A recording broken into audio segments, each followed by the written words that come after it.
Hum,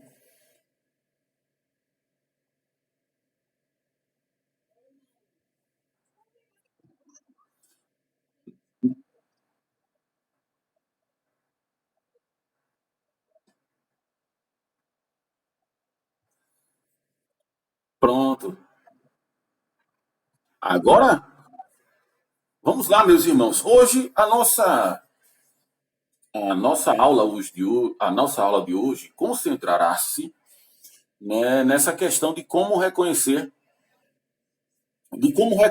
uma seita, né? A gente está falando de temas atuais, como eu acabei de falar com vocês. Isso é muito palmar, isso é bem relevante para as questões que tentam adentrar dentro da comunidade eclesiástica. Veja só, no livro de Andreas Kontenberg, falando sobre a tríade da hermenêutica, vocês já leram esse livro já tiveram, né, o prazer de pelo menos folhear algumas páginas desse livro, que é chamado de o livro é chamado da Tríade da Hermenêutica.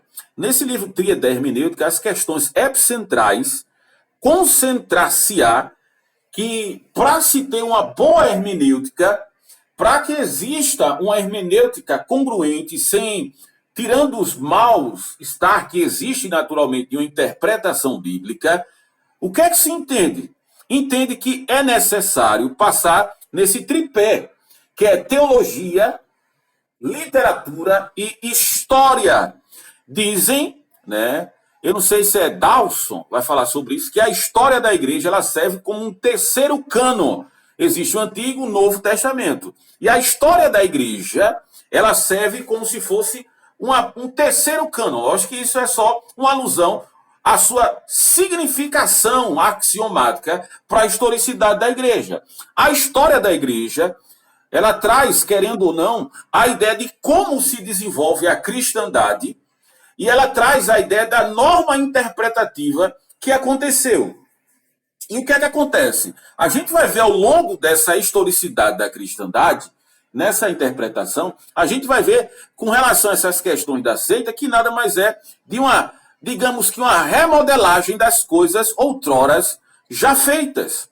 Essa ideia de conhecer uma seita, vou fazer uma pergunta aqui já introdutória, já para conflagrar o nosso debate aqui na aula. Vou fazer uma pergunta a você. A ciência hoje é uma seita? Alô? Alô? Som? Tem muita gente. Vamos falar um por um aí. Djavan, fala aí. Me diga a sua opinião com relação a isso.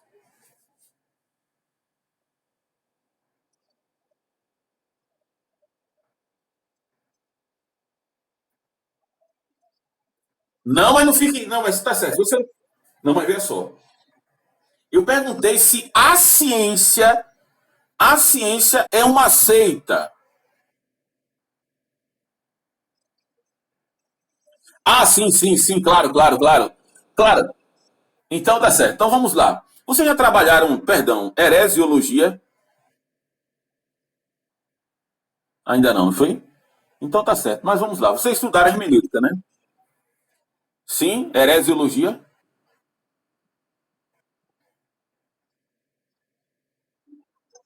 Opa, doutor Nenê. Literalmente, estou perguntando. Estou sendo bem sincero a você. Pera. Mas a ciência, no modus operandi que nós vemos hoje, totalmente, né, partidária, lógico, pode falar.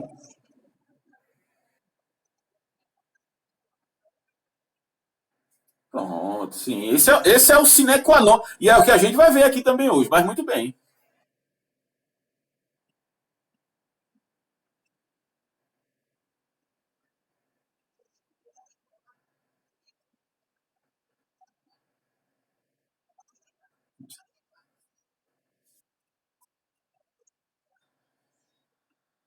Tá certo. Mas as questões, né, esse fluxograma do seu pensamento tá correto, irmão. Tá correto. Mas vamos lá. Alguém quer mais falar sobre isso?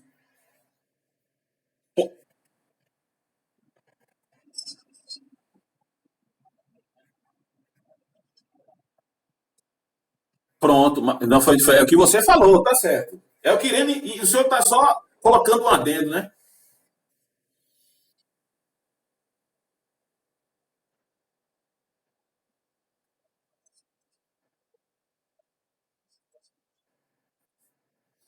É, né? A bem da verdade, você está certo. Mas vamos ver agora uma definição, digamos assim, bem mais escriturística. Pode botar lá no slide, irmã, tá certo?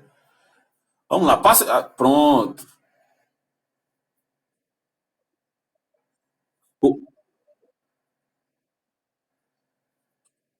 Mas no caso a gente é só, viu, irmãos? É só você pegar o seu dedinho no celular e aumentar. A tela ela aumenta tranquilo.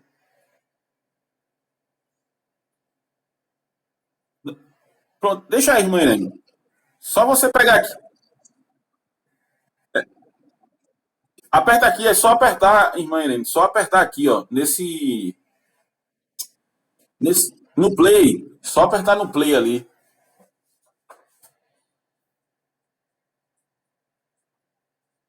Sim. Já dá para até para ler, né? Essa questão das seitas, né? Eu coloquei uma definição lexical. Pode deixar lá, irmã, se quiser, daquele mesmo jeito que a senhora colocou, tá certo? Sem problema nenhum.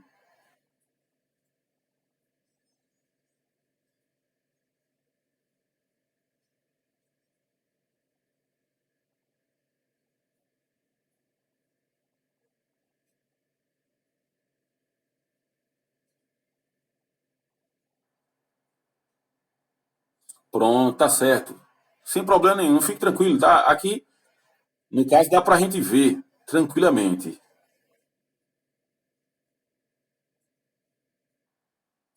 Então vamos lá. Essa definição, tá certo, que a gente vai ver nessa análise lexical, essa definição eu peguei de um site que a gente vai ver mais na frente também, que eu faço né, essas questões morfossintáticas, essas análises lexicais, que é o Studlight. É um site muito bom, tá certo, que a gente consegue entender. A definição da palavra seita, vocês lembram da. Paulo ele fala sobre as questões das obras da carne, não tem isso? Gálatas 5:19, as obras da carne são manifestas, as quais são. Aí ele vai citar várias delas. Primeiro é prostituição, lógico, é óbvio isso. E depois, em uma última parte, ele vai falar sobre as heresias, que está naquele grupo de palavras que ele coloca em relação é, à corrupção do intelecto e sobre as questões de briga de sectarismo. A palavra né, Haireses, né, no original grego, ela na Septuaginta, ela é muito utilizada na Septuaginta. A Septuaginta é a tradução veterotestamentária. Vocês sabem disso, não é isso?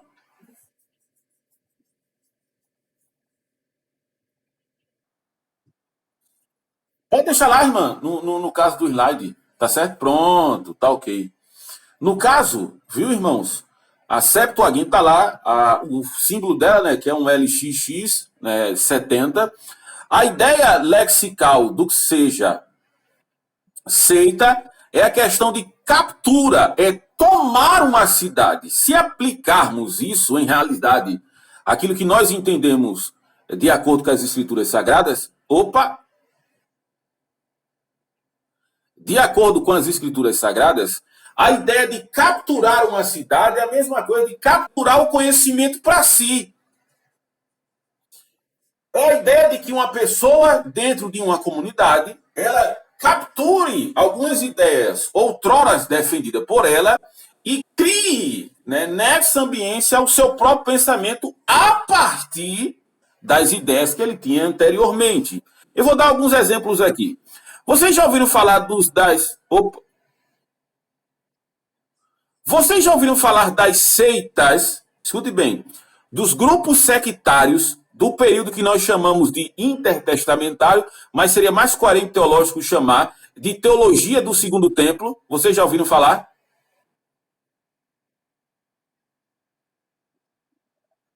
Os grupos sectários, eles nascem com a ideia de uma reformulação dentro do judaísmo.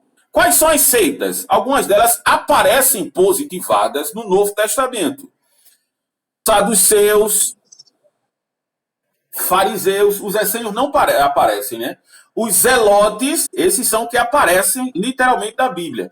Tem os sicários e tem esse que é chamado de essênios, não é? Esses essênios que não estão no cânon sagrado. Mas esses grupos sectários, esses grupos que aparecem, nada mais é do que eles tentarem reformular, não é? Reformular o judaísmo, porque eles acreditavam ter a ideia certa. A mesma coisa existe dentro dessas questões da heresia. Por exemplo, você pergunta ao Mórmon, o Mórmon até é cognominado nos Estados Unidos como um grupo cristão, mas é um grupo cristão que não tem nada de ortodoxo, defende que Deus teve conjuntura carnal, literalmente, com Maria, e aí nasceu Jesus, que também era poligâmico.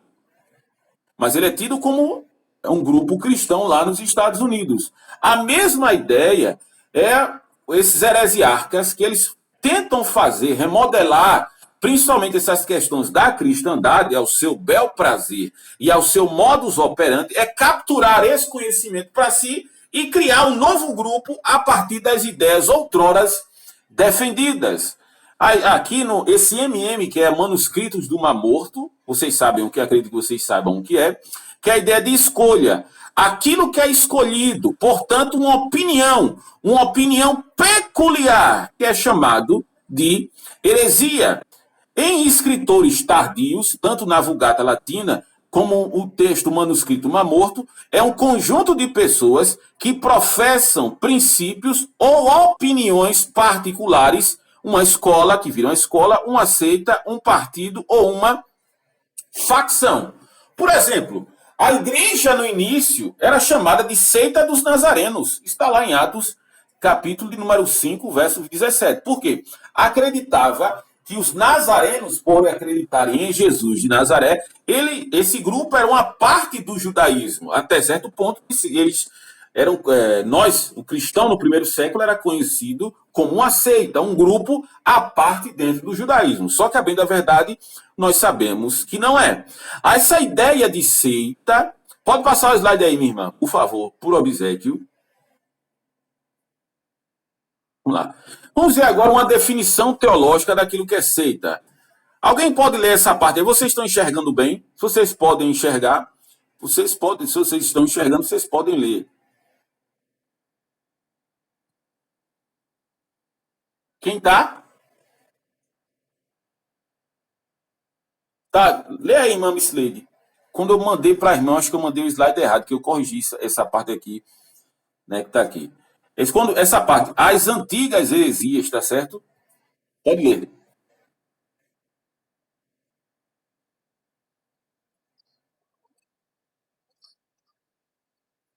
As antigas, leia assim antigas. Depois eu corrijo isso aí.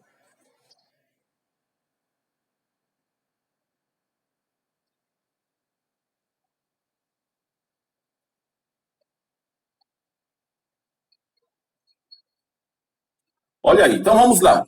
Pronto, e só rapidinho, viu, irmão Slade? Vamos lá. O que é que o escritor, quem escreve isso é Howard Marshall, prefaciando o livro A Heresia da Ortodoxia de Anders Kontenberg e Mark Gruger. O que é que ele está dizendo com essas palavras? Que as antigas heresias e argumentos, eles tendem a reaparecer depois de muito tempo eles enterrados. Eles tendem a reaparecer. O que é que acontece hoje? Você pode observar que a pessoa mais atacada dentro da cristandade é o próprio Cristo. Já disse Calbart na introdução à dogmática evangélica, me diz a tua cristologia que eu vou dizer quem você é. Hoje nós vemos Jesus hippie, Jesus homossexual, Jesus maconheiro, a mesma coisa, só que é assim, com a nova remodelagem, essas ideias cristológicas, elas já foram enterradas no primeiro, segundo, terceiro século. Por exemplo, os testemunhos de Jeová, eles acreditam, através do seu líder, que eles dizem claramente que Jesus é a primeira criatura criada por Deus. Na história da igreja, isso já aconteceu, meus irmãos.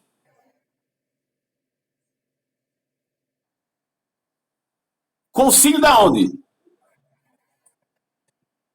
Concílio de Niceia, aonde é debatido contra os arianos as questões relacionadas cristológicas. Isso aí já foi enterrado. Aí hoje essas heresias elas tendem, como ele coloca, a reaparecer depois de muito tempo elas já tendo sido enterradas.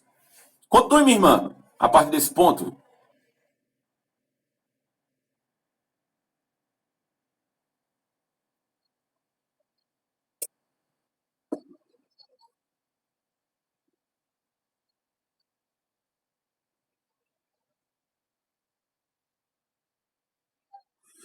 Tem um livro, né, Contra Celso de Orígenes. Orígenes é um teólogo do terceiro século, tá certo?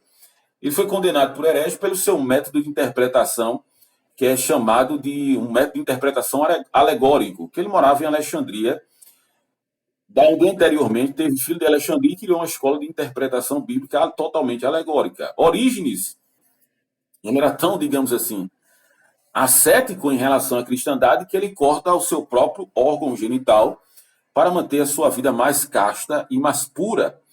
Contra Celso era um filósofo romano que ele coloca algumas objeções em relação à cristandade e o próprio Orígenes, né, responde que acreditamos que seja, digamos assim, um pressuposto de todas as teologias sistemáticas. Mas vamos lá, continua aí, minha irmã, o outro ponto aí teológico.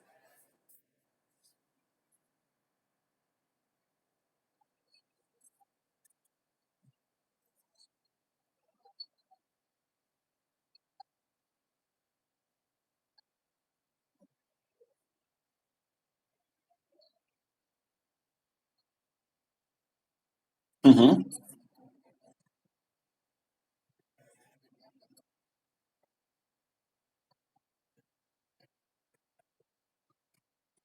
Por exemplo, o Papa Pio XXIII, na década de 60, ele disse o seguinte, acertadamente, que toda a filosofia dentro da Igreja Católica, ela, lógico que não necessariamente não seja sine qua non, mas deveria toda ela, a filosofia, estar dentro do escopo tomista. Tomás de Aquino, que nós sabemos que era até chamado de divino, lá no século XIII e XIV, nós sabemos que ele tem a questão da Suma Teológica, que ele tenta responder algumas objeções da fé através desse livro, que é chamado a Suma Teológica. E a Igreja Católica considerou que toda a filosofia que não tivesse o pressuposto, que não tivesse embevecida pelos esses pontos cruciais da filosofia de Tomás de Aquino, o que aconteceria? Deveria ser rejeitada. Eu acredito que dentro da nossa ambiência teológica, dentro do protestantismo, algumas coisas deveriam ser necessariamente rejeitadas, principalmente quando o pessoal quer casar alguma coisa, algum sistema filosófico, sociológico, psicológico, com a teologia, e geralmente se cria um monstro. Se cria um monstro quando tem esse casamento. Eu costumo dizer que a teologia é uma noiva que deve morrer virgem e que nunca vai poder casar. Eu não preciso ser um filósofo para que eu possa entender a Bíblia. Inclusive, dentro do seminário outro seminário, né, que eu fiz, um professor, ele disse dentro da sala de aula que eu só poderia entender o livro de Romanos se eu entendesse filosofia do primeiro e segundo século, porque essa era a ideia e o pensamento do apóstolo Paulo. Pergunto a vocês, ele está certo?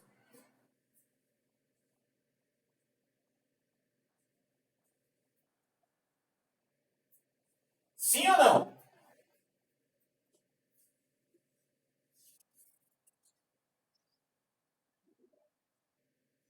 O irmão Ariel já deu a sua resposta bem consistente. Claro que não. A mente de Paulo é uma mente totalmente do primeiro século. Paulo é um judeu. Paulo não é um filósofo. Embora que ele possa ter contato, né, mas mesmo assim com a filosofia pagã, fora do seio eclesiástico e também dentro do judaísmo, mas o apóstolo Paulo não era filósofo. Não estou colocando, né, escute só, deve existir todo tipo de crente em todas as questões, em toda a ambiência educacional, sim, deve ter cristão, filósofo, psicólogo, enfim. Mas a ideia do sola escritura, que a escritura deve ter proeminência e prioridade dentro da cristandade, é isso que nós devemos ver. Ah, e outras coisas mais que a gente vai ver hoje aqui dentro da cristandade. Por exemplo, o casamento entre Karl Marx e a teologia. Qual foi o monstro que apareceu? Vocês sabem qual é?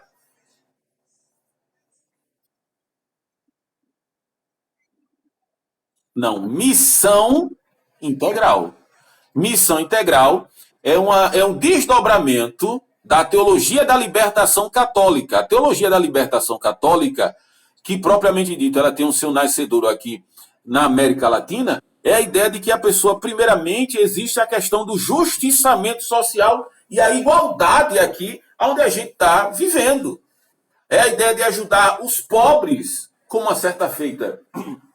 Eu participei de um grupo de evangelismo, né, que eles têm os seus fundamentos naquele falso avivamento do Canadá, aquele avivamento do Canadá que o pessoal, em momentos de êxtase, o pessoal andava que nem cobra nas igrejas, uivava como lobo e cachorro, dizendo que estavam recebendo um poder extraordinário espiritual.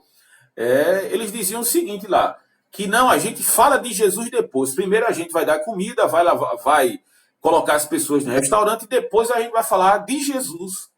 Que coisa, hein? É a ideia de uma teologia totalmente do justiçamento social, querendo tratar do hipossuficientes. Hipossuficientes são as pessoas das classes financeiras mais baixas. Isso é evangelho? Nunca foi. Esse não é evangelho. Por exemplo, a crítica textual que nasce, né, principalmente com Baruch Spinoza, que é o primeiro crítico do Antigo Testamento a dizer que não é Moisés que escreve os 5 primeiros livros da Bíblia, depois tem os seus desdobramentos com Friedrich Lermar, esse contato com a filosofia. O que é que acontece? Uma teologia liberal. A teologia liberal, ela não acredita na infalibilidade das escrituras. Ela não acredita no nascimento virginal de Cristo. Não acredita na doutrina da preservação bíblica. Não acredita na doutrina da ressurreição dos mortos. E esse casamento feriu tanto a igreja que lá no Canadá e nos Estados Unidos existe o que nós chamamos de dead churches. Igrejas mortas, que se reúnem a cada 3 meses, não falam sobre pecado, não falam sobre juízo, só falam para você ser alegre, esse monstro moral que acontece.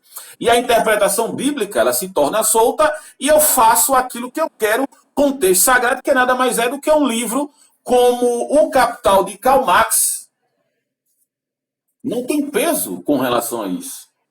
E isso é fruto do iluminismo, do racionalismo e do empirismo inglês. Esses contatos sociais que acontecem, e sempre, como já disse Eta Linerman, quando fala sobre a questão da crítica bíblica, ela vai dizer que quando isso acontece, problemas para todo lado, principalmente problemas morais. Inclusive ela, que foi aluna de Rudolf Bultmann, que é um teólogo liberal do século passado, e ela mesmo disse que ela escreveu vários livros sobre crítica textual, não acreditar na infalibilidade das escrituras, e a única coisa que ela fazia era sentar de frente à televisão e tomar muita cerveja, até o momento que ela entra numa igreja pentecostal, Cristo inunda ela com a sua graça.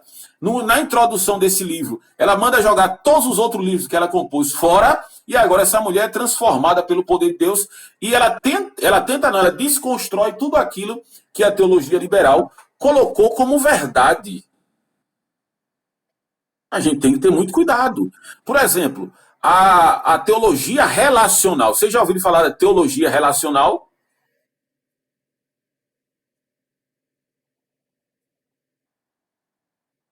Sim ou não?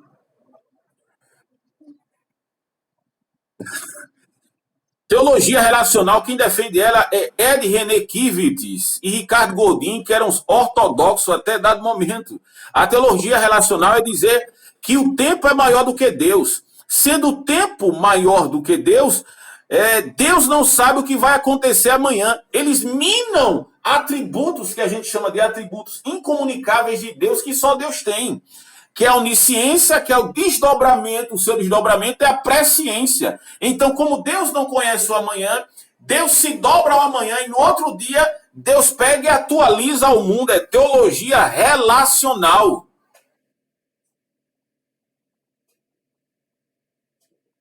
Por isso que no começo, na primeira aula que eu dei a vocês, que eu tive o prazer no dia 20 de janeiro, a primeira coisa que a gente fez foi entender que a verdadeira teologia trabalha com ortodoxia, que é o conhecimento correto, ortopraxia, que é a prática correta, e ortopatia, que é o sentimento correto, as emoções corretas em relação àquilo que a Bíblia nos ensina. Isso é tão atual como o Jornal de Amanhã. E hoje os bombardeios que nós temos, a prova disso, você pode observar isso. Teologia com psicologia. Coach. Simples. Não se trata de pecado, só é tratado as questões do bem-estar. E absolutamente nada. E está aí esses demônios travestidos de piedosos, pessoas que não tocam em nada, a não ser aquilo que seja palmar ao coração da pessoa, e nesse nascedor existe um monstro moral. Não se fala em pecado, não se fala em juízo eterno. É aquilo que A.W. Pink ele diz, que o homem moderno criou um homem sem pecado e um Deus sem ira. O próprio Solano Portela, presbítero da igreja presbiteriana, ele vai dizer o seguinte: corra dos púlpitos que não falam de pecado e não falam de juízo, porque eles tratam com libertinagem a graça de Deus. E o pior de tudo hoje é igrejas, comunidades eclesiais, que são chamadas de igrejas inclusivas. Essas igrejas inclusivas, a fundamentação dela nada mais é do que uma sociologia abrangente, que é pressuposto de um relativismo daquilo que é verdade. Igrejas, daqui a 5, 10 anos, os líderes eclesiais, os pastores aí que fiquem com as orelhas levantadas e os corações atentos, vocês serão obrigados a casar pessoas homoafetivas. Mas eu digo isso sem medo de errar. Sem sombra de dúvida. A prova dessas coisas das quais estou falando, quem defendeu isso foi Camille Plaguia no Roda Viva, uma mulher que é homossexual, uma mulher que é dos Baby Bubbles, lá nos Estados Unidos, na Inglaterra, perdão, que tem um livro chamado Sexual Persona. Veja o que ela disse. Ela disse lá, quando foi perguntado por que existia mais de 50 gêneros em alguns Facebooks espalhados pela Europa. Isso foi há 6 anos aqui no Brasil. Ela mesmo disse que não existe essa ideia de ideologia de gênero. A ciência não defende isso, a biologia não defende isso. Quer dizer, a biologia não defende isso, né? O que existe nada mais é do que o desenterrar das filosofias com relação à glamuralização da transexualidade. E essa glamuralização dessa transexualidade que já ocorreu no mundo sempre é um prenúncio de que o fim já está próximo. Veja o que ela diz.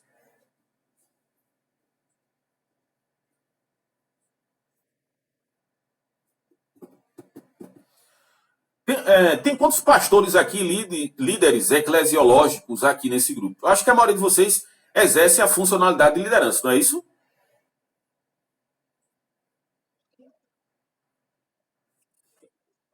A maioria é esse? Veja só, vocês sabem que isso aí não tem nada a ver, eu sou homofóbico, né? Eu até já falei outras coisas com relação a esse assunto, mas vejam só. Há 10 anos, eu tenho 16 anos de cristandade. 15, perdão, vou fazer agora. Dia 22/6. A quantidade de jovens com 3 jeitos não está no gibi. Não está no gibi. E o pastor, as pessoas, como infelizmente são atacadas por essa heresia, posso assim dizer, por esses males provenientes, né, do pecado, alguns pastores eles têm sido calados pela sua própria membresia porque sofrem com isso dentro da sua ambiência familiar. Então vamos lá, irmã, sim, a irmã Irene. Meu Deus do céu, tem alguma. Só tem esses 4 pontos, irmã? Nesse último slide. É isso mesmo. Tem alguma. Rapaz, mas tá bom, vamos lá, eu trabalho com os outros. Só aconteceu alguma coisa porque eu vi ser, né? Quando eu fiz hoje de tarde lá no trabalho. Mas tá bom, tá bom. Mas desde já, muito obrigado. Né? Qual o primeiro ponto? Não, não, não, irmã, não se preocupe, não. Não, não, não, não, irmã, não, não. Vamos lá, não se preocupe, não. Aqui a gente vai desenrolando com o passar da nossa lida. tá certo? Qual o primeiro. Esses aí são os pontos de reconhecimento com relação à seita, tá certo? Me digam aí, meus amados irmãos, o primeiro ponto qual é? Toda seita, ela tem esses pontos aí, em comum. Qual o primeiro ponto aí? O que é um medianeiro, meu irmão de Javan? É um mediador. No caso, geralmente, eles não necessitam ser o sóter dessa seita, mas eles é que dão a interpretação correta. Como eu já falei das seitas aqui do primeiro século, vocês sabem da comunidade dos essênios. A comunidade dos essênios é um grupo de sacerdotes, escute bem, que eles racham principalmente na época dos macabeus, que tomam conta durante pouco mais de 100 anos de Jerusalém, nessa insurreição judaica. E o que acontece? Esses macabeus, que começa lá com Judas Macabeus, depois Simão, Alexandre Janeu, Salomé, João Hircano I, João Hircano II, e outros que aparecem, até que vem Herodes, juntamente que se casa com Mariana, para tentar abafar qualquer tipo de insurreição e dizer que ela é uma das pessoas politicamente corretas e tem cabedal moral, intelectual e político para governar Jerusalém. Os essênios, eles racham com os macabeus pelo seguinte fato: é a primeira vez na história do judaísmo, né, da história de Israel, que um rei ele tem dois títulos. Os macabeus eles têm dois títulos: o título de sumo sacerdote e rei. Nós sabemos que sumo sacerdote e rei, eles não são simbióticos dentro do judaísmo. Por quê, meus irmãos? Vamos lá.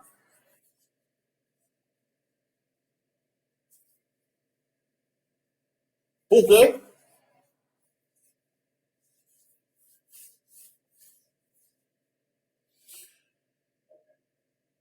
Então vamos lá, deixa eu lhe explicar. Porque tanto o rei, tanto o sumo sacerdote, eles pertencem a tribos distintas. O rei ele deve pertencer à tribo de Judá e o sumo sacerdote ele tem que pertencer à tribo de Levi. Logo, uma pessoa não pode acumular essas duas funcionalidades. E eles dizem, os essênios, né, que existe uma corrupção moral por causa disso. Além do mais, os macabeus eles estão sobre a égide do Império Romano. A partir de 63, General Pompeu invade a cidade e aí ele toma o poder de um dos macabeus, devido às brigas internas que acontecem. Os essênios são sacerdotes que vão para o deserto agora. As categorias deles, né, algumas questões distintas e emblemáticas, é que eles não trocam de roupa só quando ela está totalmente gasta. Eles são pessoas que se vestem de branco, indicando pureza. A ideia do batismo, literalmente dessa imersão, começa lá, que eles têm o que eles chamam de a prática do Tevilá, que é a prática de purificação. Eles tomam banhos consuetudinariamente para se manterem puros. Eles se reúnem e fazem orações à mesa. Os cultos deles são totalmente silenciosos. Como eles são sacerdotes, vocês sabem que existe uma obrigatoriedade do sacerdote escrever e ensinar ao povo. São eles que escrevem os manuscritos do Mar Morto, essa preservação. Só que eles têm uma coisa interessante: eles possuem um medianeiro, diferente dos outros grupos sectários. Eles têm o que eles chamam de mestre de justiça. Tem um livro de Israel Kohler, que foi no início do século XXI, que é falando o outro Messias anterior a Jesus. Porque eles acreditavam que existiam dois tipos de Messias: o Messias sacerdotal e o Messias real.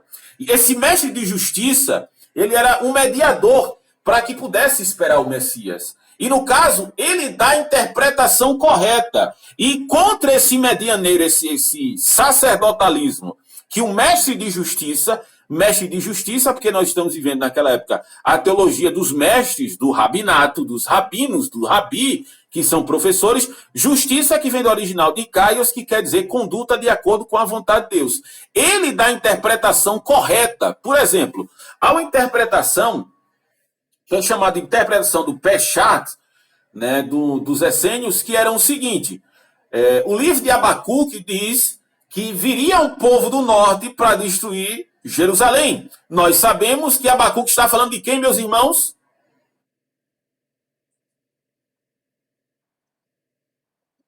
Dos caldeus. Muito bem, Djavan. Muito bem. Eles estão falando dos caldeus. Eles têm uma interpretação errada, mas eles vão dizer que essa interpretação é os romanos. É aquilo que a gente chama de teologia de jornal, né? Teologia de jornal, vocês têm visto aí muitos vídeos, né? Dessas falsas profecias ditas aí, que são alavancadas pelo WhatsApp e outros grupos de redes sociais. No caso de Maomé, Maomé ele trabalha com, meus irmãos, dentro da cultura do islamismo.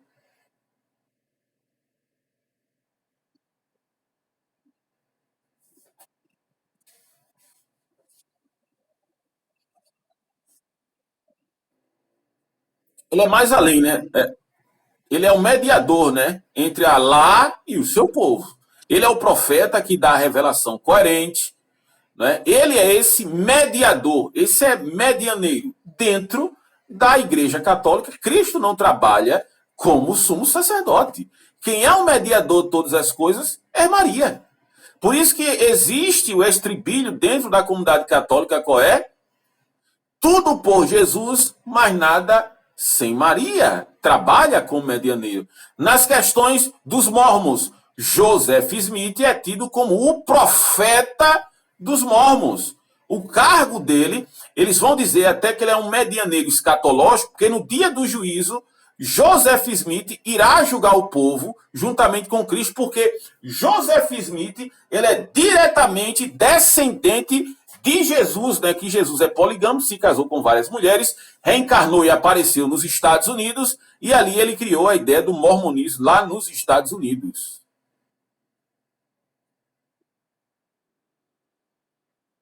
Montano, porque Montano, né, ele se apresenta como, não diretamente, mas sim o tempo do Paracleto, não é isso? Montano, juntamente com essas duas mulheres, ele cria nessa ideia do não acreditamos na palavra de Deus e tudo aqui é pelo Espírito. No caso, Allan Kardec, dentro do Espiritismo, ele trabalha como mediador. Vocês já passaram nas bancas de jornais, vocês já viram a seguinte expressão: Cristo, a prática, é algo risível, né? E Allan Kardec, a teoria, porque Allan Kardec, ele dá a ideia e interpretação correta daquilo que as escrituras afirmam. Alguma pergunta, meus irmãos? Alguém quer colocar mais alguma coisa aí, além do irmão de Javan?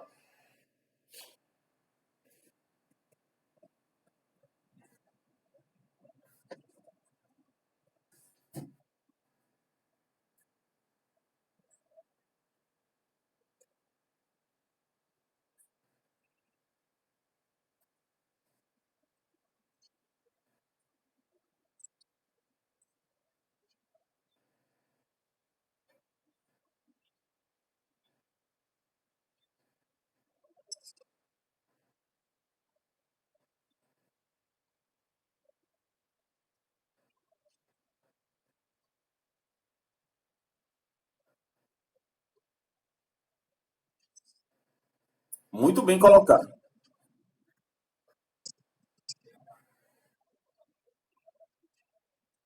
É muito bem colocado isso aí, né? E nós sabemos, existem veladamente também, vocês sabem, que algumas comunidades eclesiais trabalham com a ideia de medianeiro velado.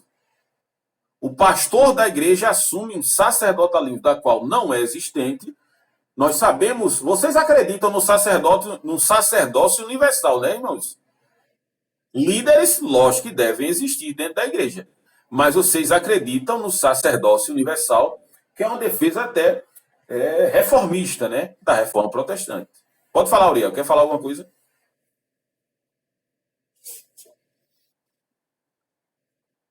Então vamos lá, meus irmãos. Vocês estão entendendo até aqui, meus irmãos? Sim ou não? Tem alguma dúvida? Falem agora ou calem-se para sempre.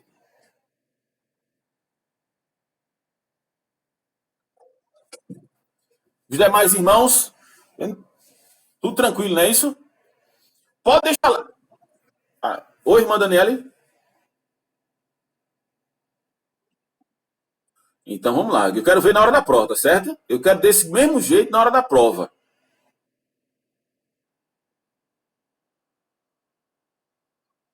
Não, mas tá certo, gente, tá certo. Então vamos lá. Vamos lá, meus irmãos, qual é o segundo ponto aí? Esse segundo ponto, né, que fala em relação às seitas.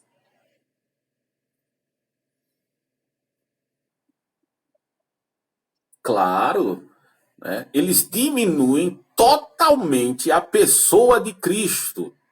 Por exemplo, a ideia do apolinarianismo, a ideia que foi dos primeiros séculos, era dizer que Cristo, quando assumiu a forma humana, a alma dele foi absolvida pelo Espírito Santo, não colocando Cristo como 100% homem e como 100% Deus. A ideia do docetismo. O docetismo, a doutrina gnóstica do primeiro e segundo século, diminuiu a pessoa de Cristo. Diziam doce no original, quer dizer aparência. Como os gnósticos, eles não acreditavam que poderia haver uma união entre a carne e Deus, por isso que eles atacavam a doutrina da encarnação de Cristo, eles não acreditam nisso. O docetismo, original quer dizer aparência, vai dizer, olha, se a matéria é má, nossa carne é má, e Deus é bom, o que é que vai acontecer? Deus jamais poderia encarnar. Então Jesus, ele não era homem. Jesus, ele tinha aparência de homem, mas ele não era homem. E outras doutrinas que foram aparecendo que sempre tentaram diminuir a pessoa de Cristo. Por exemplo, no caso do mundo islâmico, que a gente acabou de falar, no mundo islâmico, eles vão dizer que aquela frase que Jesus disse, que enviarei outro consolador, nada mais é do que Maomé. Eles sempre atacam a pessoa de Cristo. Colocam até as questões das doutrinas que nós chamamos de subordinacionismo. Por exemplo, algumas pessoas defendem a ideia da geração eterna de Cristo. Essa ideia de geração eterna de Cristo é que em Cristo, na eternidade, ele foi criado. Se ele foi criado, ele não pode ser Deus. E tem alguns protestantes aí, históricos, eu não vou citar o nome aqui diretamente, mas que defende essa ideia que a gente chama de reduction absurdo, ou no sequito, que é uma ideia totalmente sem lógica. E a gente vê isso porque todas as escrituras defendem claramente a humanidade de Cristo e defendem a divindade de Cristo. Por exemplo, a maioria dos episódios onde Cristo ele faz as questões dos milagres é porque, como Robert Molson vai dizer no seu comentário de Mateus, é o reino de Deus atuando no meio do povo na ideia do Emanuel. O que era o Emanuel veterotestariamente? O que é que se fazia de ter essa ideia de Deus presente no meio do povo? Qual era? Era a Arca da Aliança, que a gente sabe que eram tipologicamente apontando para a pessoa de Cristo. Por exemplo, eu não sei se vocês escutaram o áudio. Você sabe por que Jesus andou por cima do mar?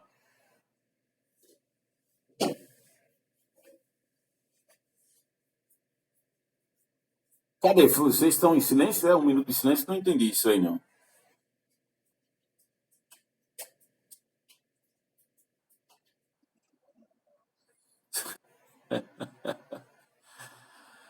Mais alguém?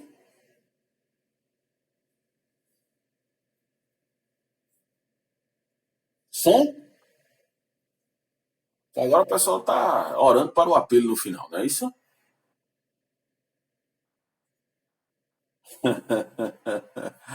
Jesus andou por cima do mar, nada mais é, meus irmãos, para Jesus mostrar a sua divindade.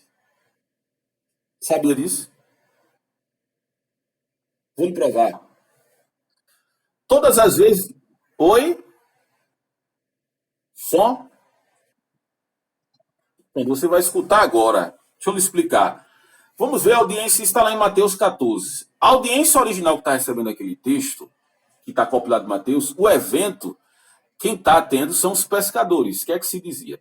Acreditava-se, que é um de origem semítica, está lá no J.D. Douglas, no dicionário de J.D. Douglas, acreditavam-se que os demônios que haviam caído do céu e todos os demônios contrários a Deus, sabe onde eles habitavam? Embaixo do mar.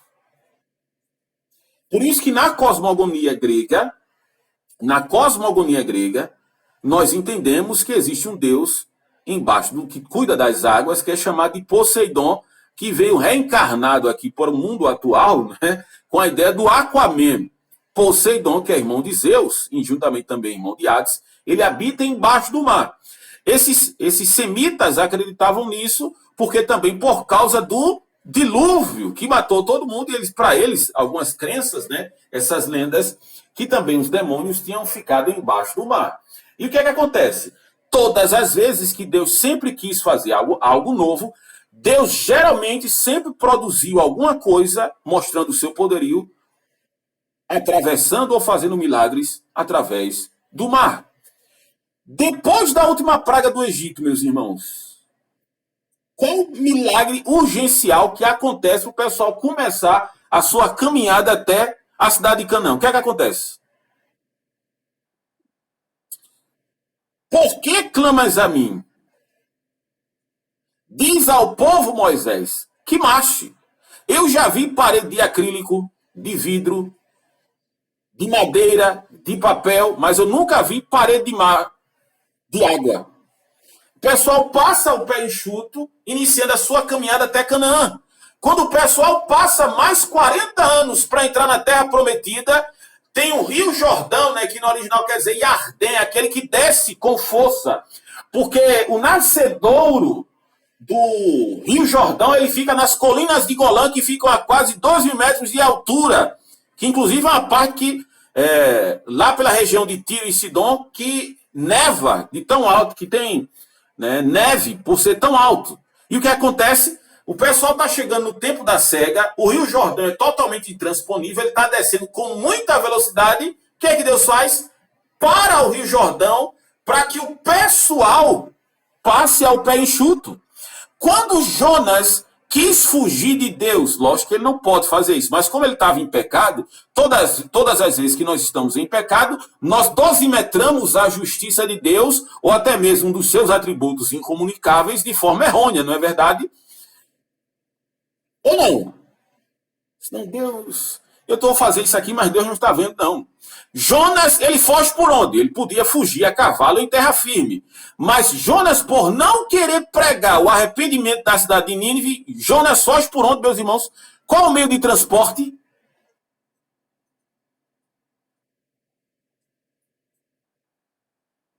É um navio.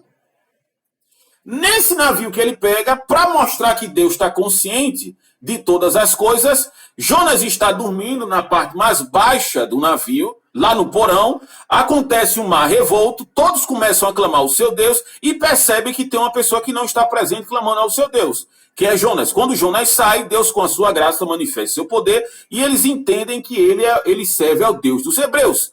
Qual a metodologia para se acalmar o mar? Joga ele no mar. Jonas, da sua consciência, acreditava que Deus, pelo seu pecado, não habitava nas águas. Por isso que o salmista disse no Salmo 139, dizendo o seguinte: Senhor, tu me sondas e me conhece. Conhece quando me assento e quando me levanto. De longe conhece o meu pensamento. Tu me cerca por diante e por detrás e põe a tua mão sobre mim. Tal ciência é maravilhosa demais para mim, é tão elevada que eu não posso atingir. Para onde me ausentarei do teu espírito? Se subir ao céu, lá estás. Se fizer minha cama no Seol, tu também estás ali. Se tomar as asas da alva e subir aos confins, olha aí, dos mares, tu também lá está. Tua mão me guiará e tua destra me susterá. Por isso que Jesus está juntamente com os pescadores, descendente de Sem no caso, Jesus propositalmente multiplica os pães e peixes, e diz para o pessoal atravessar o mar da Galileia, que bem na verdade não é um mar, é o lago de Genezaré. Ele é mar porque na concepção deles eles nunca tiveram contato ainda com o mar, o grande mar. E o que é que acontece? Ali pelas questões, né, das curvas, né, e das alturas dos montes que cercam a cidade o mar da Galileia, o vento quando desce ali ele vem com muita velocidade. E com essa grande velocidade, o que é que acontece? Muitos maremotos e ventos contrários. Jesus aparece na terceira vigília da noite, que é a vigília mais densa com relação à escuridão, de madrugada. Os apóstolos e os discípulos, né? No caso, eles estão atordoados porque o vento é contrário, e lá vem Jesus fazendo um mar de passarela. Você sabia que na concepção judaica, tudo que você coloca o pé em cima é porque você tem domínio? Por isso que diz em Isaías e no discurso de Estevão, capítulo 7 do livro de Atos, que ninguém pode jurar pelos céus, que é o trono de Deus, e nem pode jurar pela terra, que é os escabelos dos seus pés. O que é os escabelos dos seus pés? É quando o rei sentava e colocava um banquinho nos seus pés. Jesus vem andando por cima do mar para mostrar o seu poder, e quando os apóstolos vêm, ó a crença de novo, rapaz, isso aí é um fantasma. Jesus, não, sou eu. E Pedro diz, se és tu, manda-me ter contigo pela face das águas. Pedro vai andando, quando ele vê o chacoalhar dos ventos, né, ele começa a tirar a visão de Cristo, ele afunda, Jesus segura na sua mão, mostrando a sua misericórdia. Quando Jesus leva ele para o barco, quando Jesus põe os pés no barco, o que é que acontece? Acalma a tempestade, porque a tempestade é dizer que os demônios que são contrários a Deus estão se manifestando.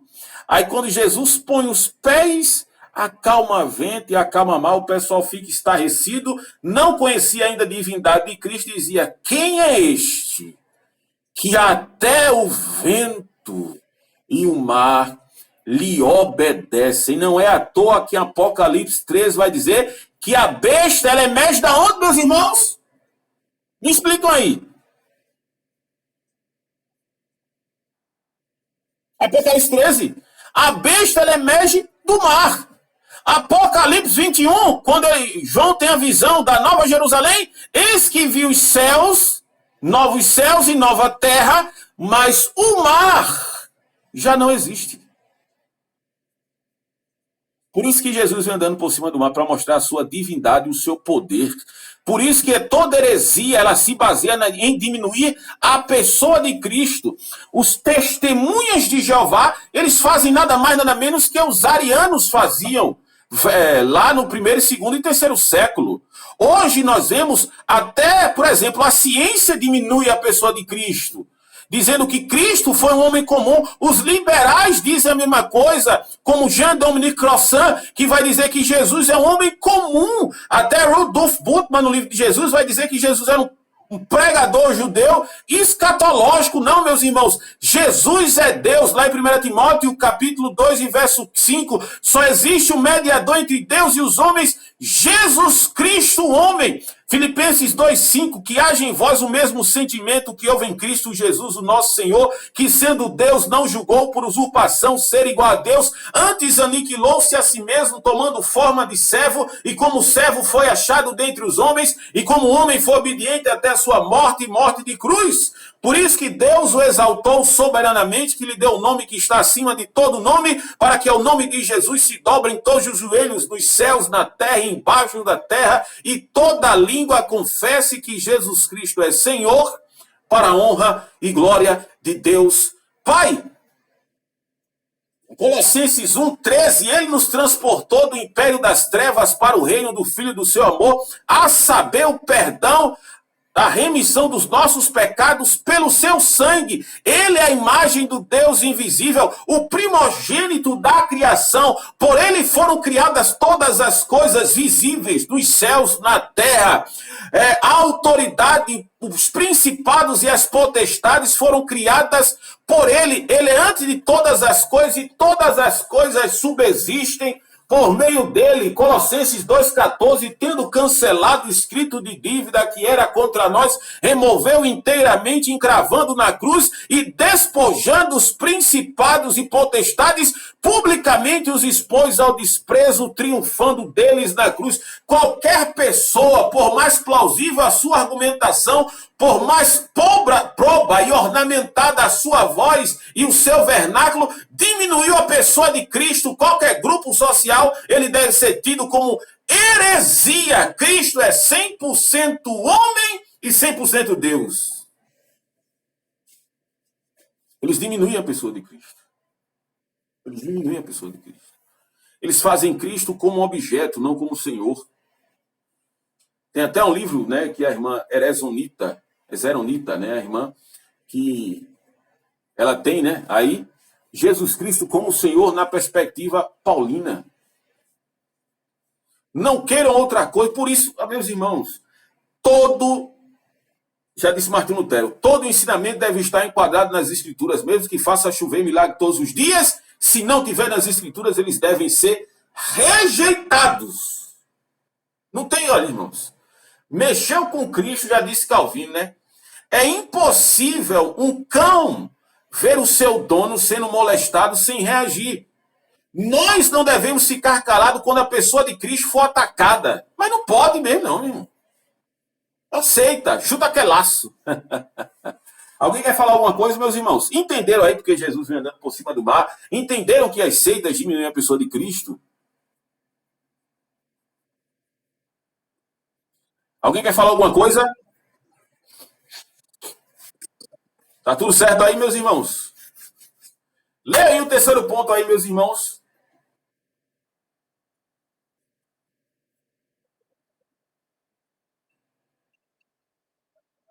Eita, esse era outro ponto. Outra fonte além das escrituras. Vamos lá.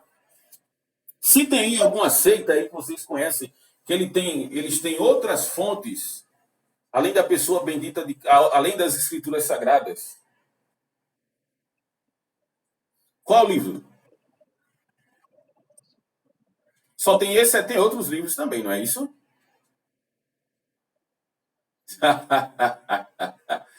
Mais alguém? Outros livros aí? Nas seitas do primeiro século, principalmente dentro do judaísmo, ele tem outros livros, como norma interpretativa.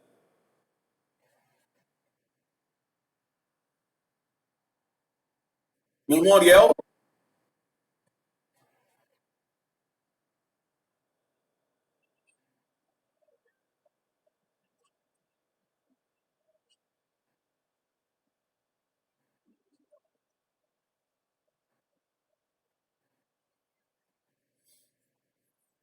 Certo, certo, certo, certo, certo, certo.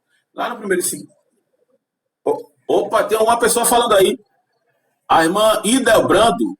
É brincadeira, a irmã Miss Lane. Pode falar, irmã.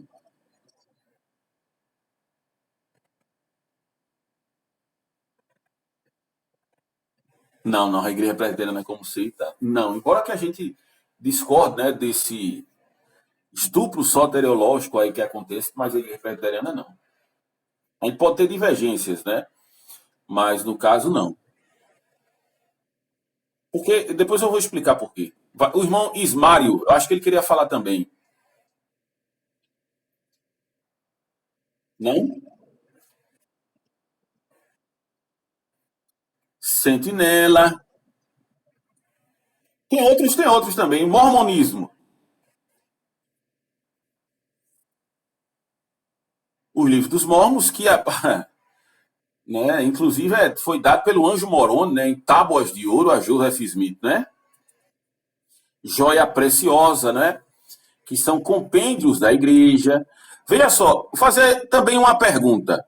A igreja pode ter uma confissão de fé, meus irmãos? A confissão de fé não seria um acréscimo às escrituras?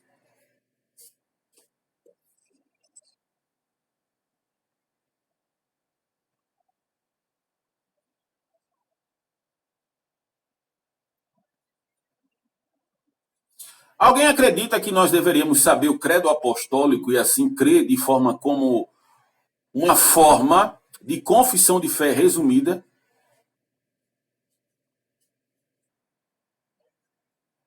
Muito bem. Mais alguém quer responder? Lembre-se que eu dou nota pela participação na aula também.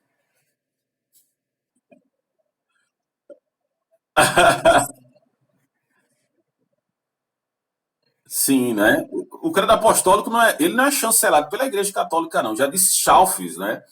Enquanto as escrituras ela é dada por Deus, o credo apostólico é uma resposta do homem a Deus. Lógico que ele não é, digamos assim, inerrante, nem tampouco inspirado.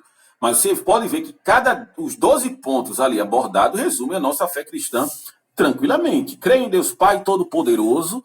Você crê em Deus Pai Todo-Poderoso, Criador dos céus e da terra. Creio em Jesus, seu único Filho, que foi concebido pelo Espírito Santo, nasceu da Virgem Maria, padeceu na mão de Pôncio Pilato, foi crucificado, morto, ressurgiu dentre os mortos ao terceiro dia e subiu aos céus, da onde está a destra de Deus Pai Todo-Poderoso, de onde virá julgar os vivos e os mortos. Creio no Espírito Santo, creio na igreja, creio na remissão de pecados, creio na ressurreição dos mortos. Tem mais alguma coisa? Creio na vida eterna, no juízo final e na vida eterna, e no final ele diz amém. Isso é a nossa fé resumida.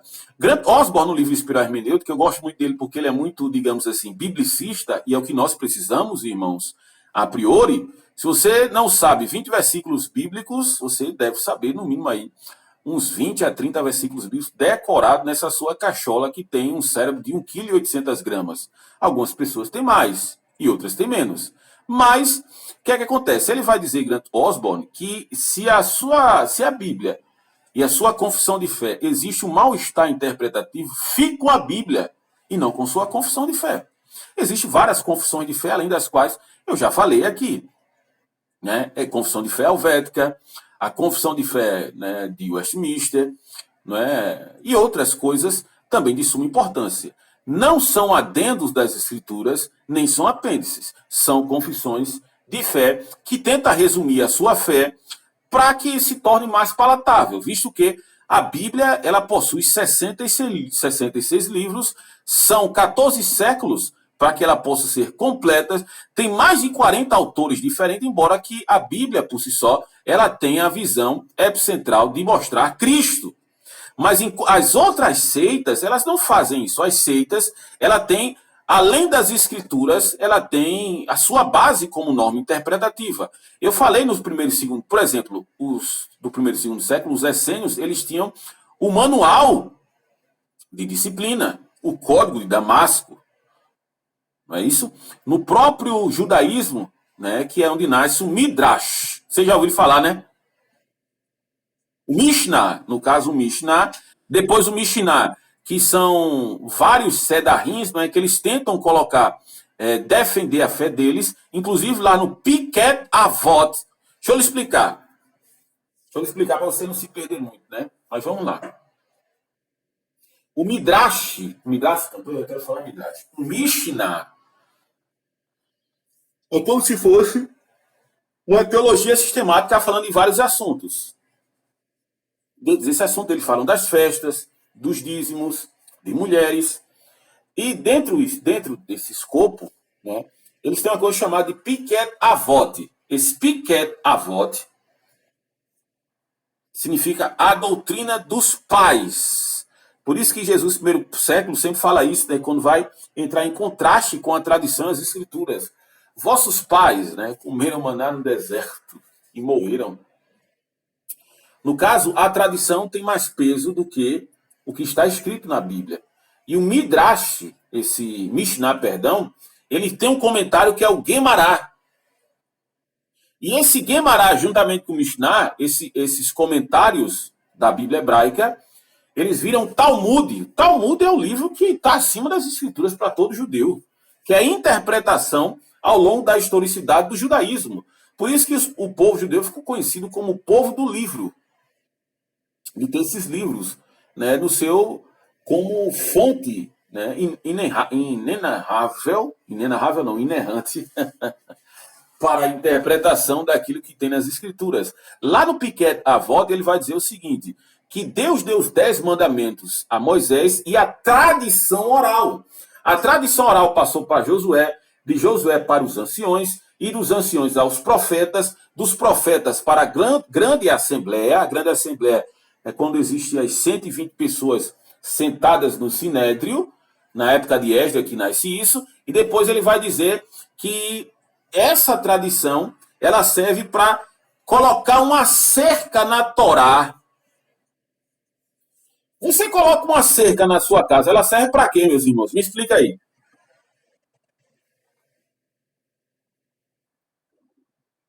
Pronto. Você acabou de responder. A ideia dessa cerca na Torá, eles se diziam o seguinte, está no livro de Walter Kaiser Júnior, Introdução à Interpretação Bíblica, no de Luiz Berkoff também, tá certo? E nos Fontes Judaicas do Novo Testamento, de Stott Júnior. Deixa eu lhe explicar. A tradição, dentro do judaísmo, tem um peso muito grande para a interpretação. Eles diziam o seguinte, Não existiu a árvore do conhecimento do bem e do mal nas escrituras sagradas? Sim ou não? O que é que acontece? Se fosse colocado, meus irmãos, uma cerca, dificultaria para que Eva comesse esse fruto do conhecimento do bem e do mal?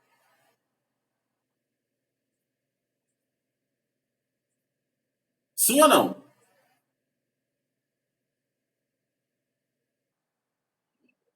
Se tivesse outra e outra, dificultaria dela comer desse fruto do conhecimento do bem e do mal. Pronto, a tradição dos pais, biblicamente, é isso.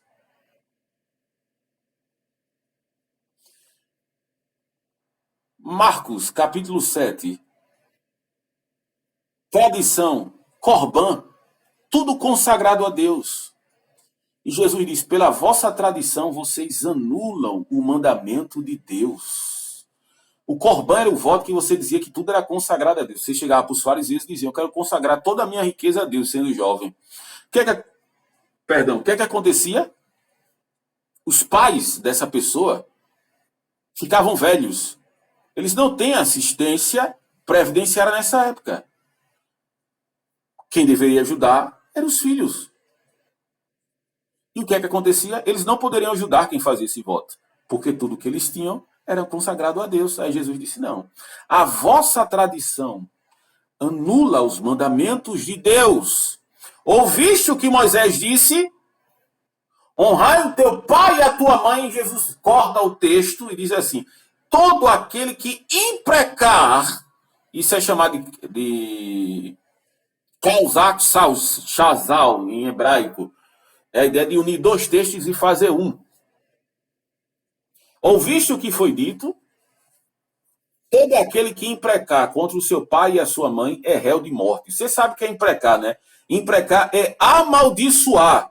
A tradição fazia com que os filhos não ajudassem os pais, em contraponto àquilo que as escrituras sempre afirmaram. As escrituras afirmam, até em Gálatas capítulo 6 e verso 1, não, 2, vai dizer que é o primeiro mandamento com promessa em honrar o seu pai e a sua mãe para que seus dias se prolonguem na terra. Essa é a ideia, mas a tradição, essa fonte além das escrituras, sempre amainava o poder daquilo que a Bíblia diz. Várias seitas sempre trabalharam dessa forma. E tem outras fontes, além das escrituras sagradas. E esse peso é muito grande, meus irmãos, porque quando nós temos, né, outra fonte além das escrituras, nós estamos colocando a mão numa fonte da qual não é inspirada por Deus. E nós credibilizamos essa interpretação literalmente ao homem.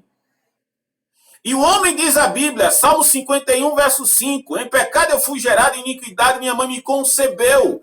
Já disse o filósofo Ovídio, o filósofo romano: vídeo melhora proboque, deteriora seco. Eu vejo o melhor, porém escolho o pior. Nós somos pessoas extraordinariamente falhas, previsíveis, inconsequentes. Como é que eu posso acreditar numa fonte além das escrituras, que as escrituras deram basilaridade às escrituras veterotestamentárias, ou Tanakh, como assim qualquer pessoa salutífera queira dizer, se viram de peso para a confecção do Novo Testamento. As escrituras, né, nós aderimos o princípio reformista do solas escrituras, mas a Bíblia, na verdade, não era para ser solas escrituras, era para ser regrafê.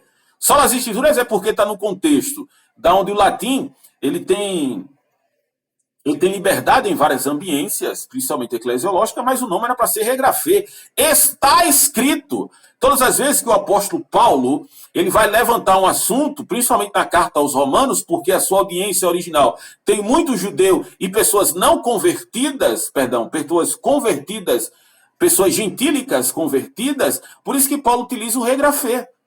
A ideia de unir as escrituras, vários textos, para comprovar uma verdade, isso é chamado de midrash, de amarrar pérolas. Romanos capítulo 10. Todo que invocar o nome do Senhor será salvo. Joel capítulo 2. Como invocarão se não crerão? Como crerão se não ouvirão? Como ouvirão se não há quem pregue? Como pregarão se não forem enviados? Isaías 55. Quão formosos são os pés daquele que anunciam o evangelho, mas a Bíblia já havia predito, Isaías 53, verso 1. Quem deu crédito à nossa salvação? Romanos 10, 17. A fé vem pelo ouvir e ouvir a palavra de Deus. Isso é uma interpretação lá de Deuteronômio 6, 4, que é o Shema, ouve, ó Israel, nosso Deus é o único Senhor. Por isso que as escrituras ela tem que ter proeminência. Nós devemos ser destros nas escrituras sagradas. Não estou dizendo que você não precisa estudar sociologia, filosofia, história, matemática, física, biologia e qualquer outra área científica ou da ciência, mas nós devemos ter proeminência nas escrituras sagradas, porque toda seita parte do pressuposto de que existe outra revelação como norma interpretativa para entender o mundo, para entender o cosmos, para entender até Deus e Jesus Cristo. O outro ponto, tá certo? Perdão, eu vou ajeitar esse slide, viu, meus irmãos? Não fiquem tristes com o seu professor, mas é exclusivismo na salvação. O que seria isso, meus irmãos, esse exclusivismo soteriológico? Alguém poderia me explicar?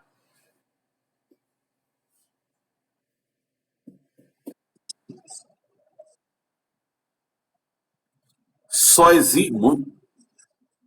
Dentro do mormonismo, só existe salvação dentro do mormonismo. Testemunha de Jeová, a mesma coisa. Espiritismo, a mesma coisa. A salvação, meus irmãos, não existe, né, essa ideia dessa salvação. Salvação só na pessoa, né? Existe essa questão de salvação, mas não existe exclusivismo na salvação. Salvação só em Jesus Cristo. Atos 4, verso 12. Em nenhum outro nome a salvação dada aos homens debaixo do céu, a não ser Jesus Cristo. Se com a boca confessardes e crer com o vosso coração que Jesus ressuscitou dentre os mortos, serás salvo. Todas essas seitas, ela tem essa ideia de exclusivismo na salvação, inclusive dentro do judaísmo também. Inclusive dentro do judaísmo. Último ponto aí, meus irmãos, qual é? São os remanescentes.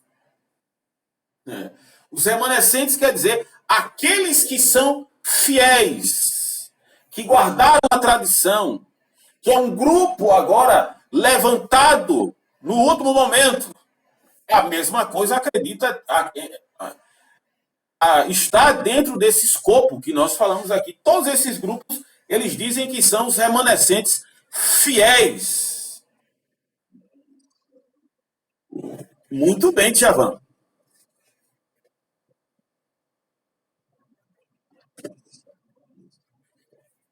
E outras coisas mais, não é? São os remanescentes fiduciários em relação àquilo de norma interpretativa em relação para se ter conhecimento de Deus. Algumas dúvidas, meus irmãos, com relação àquilo que já foi proposto aqui? Alguém quer falar mais alguma coisa? Alguém quer dizer, né? Colocar um adendo aí naquilo que foi falado? Desde já quero parabenizar todos que estão aqui, que tiveram paciência comigo aí na última aula, né? Devido às questões fortuitas dessa internet amaldiçoada, né? Que vocês se apiedaram de mim. Fiquei muito triste, mas graças a Deus vocês oraram por mim e Deus encheu meu coração de alegria. Eu mais uma vez quero agradecer pela matureia dos irmãos, né, de todos, né? Também a maioria, não só pelo fato de eles serem líderes, né, mas pessoas probas e ordeiras com a matureia, né, elevada e sempre lembrando, né, a pessoa de Cristo. Alguém quer falar alguma coisa, meus irmãos? Pode falar.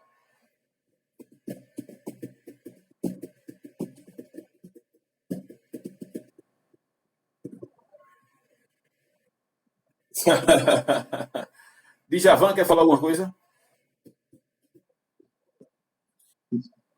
Amém. Os irmãos, é porque eu fico assim, não quero falar, às vezes eu fico pensando que, sei lá, eu não quero sondar o coração de ninguém, não, mas às vezes as pessoas, que não é o caso de vocês, né? Mas não querem falar com vergonha, sei lá, alguma coisa desse tipo que possa acontecer. Mas desde já, muito obrigado. A nossa. Oi.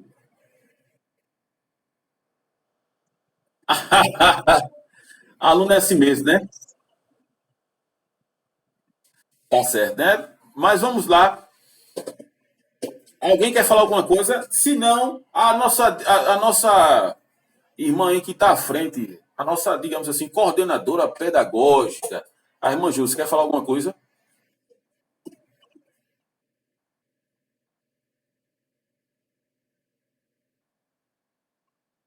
Graças.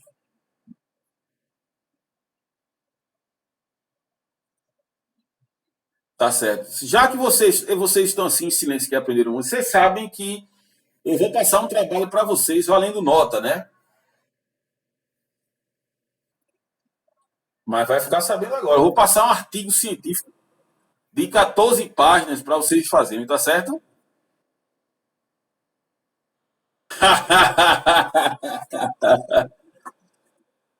Tem não como. Eu fiz, pronto. Ah, isso é desculpa de Javan, porque eu fiz meu trabalho da faculdade com meu celular.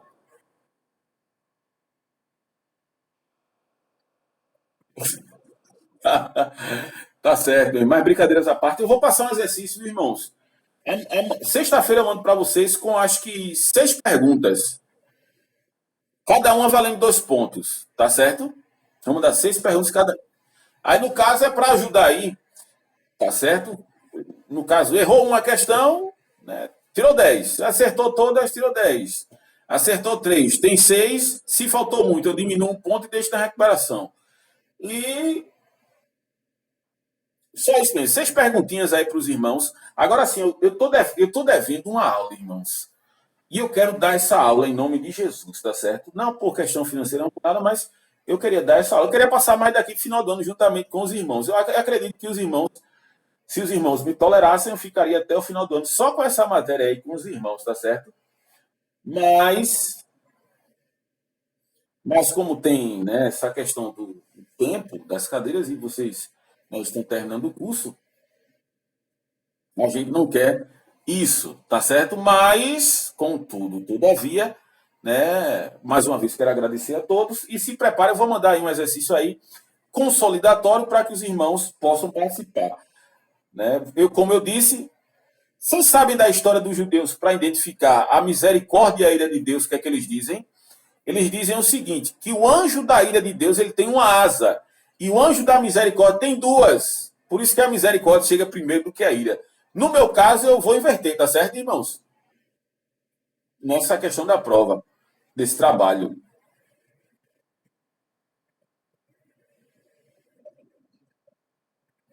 É o quê?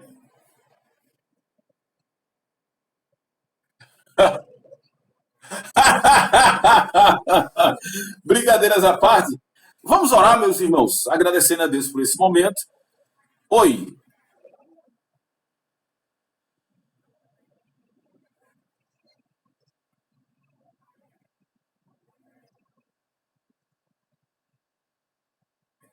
No caso é. Vai ser.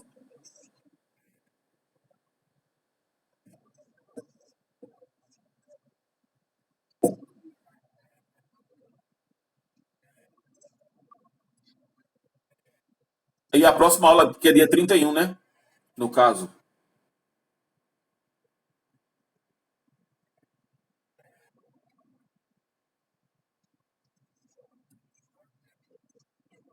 Uhum.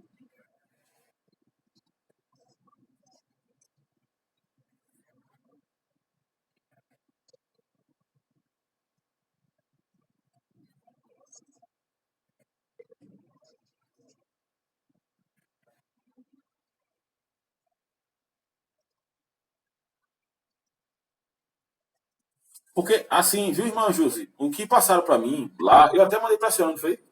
O que passaram para a minha secretaria foi o seguinte, né? A gente fazia uma avaliação dia 31 e a recuperação ficava até a outra semana. Foi o que me informaram, tá certo? Eu não mandei para a senhora, não. Mandei, não foi?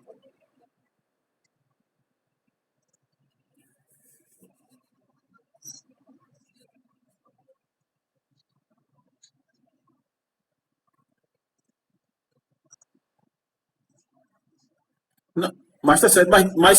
Mas muito bom a sua colocação. A senhora tá certo. No caso, está lá 10 horas, 10 aulas, não é isso? Para cumprir a carga horária de 60 aulas. Mas foi o que foi passado para mim, assim. Mas se caso, né? eu tô ten-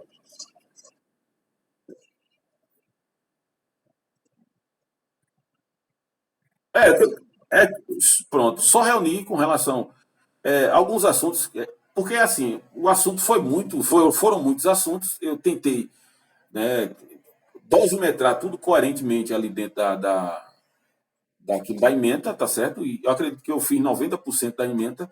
Aí eu queria fechar essa chave de ouro, digamos assim, com essa aula bônus, talvez, né, falando sobre a questão de que eu falei assim, digamos assim, que veladamente. Mas queria tratar um assunto: tecnologia, rápido, Deus, tecnologia, aborto e essas questões atuais com relação à ciência. Mas isso aí, dentro de uma aula, a gente trabalhava isso aí muito bem, tranquilamente, tá certo? E para que eu não pudesse ficar devendo isso, tá certo, minha irmã?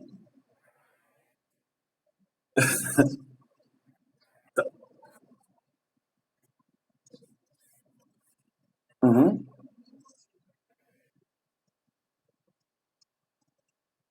Não, fica à vontade, eu estou tranquilo aqui. Se quiser, até a câmera desliga aí. Eu estou brincando.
Eu posso.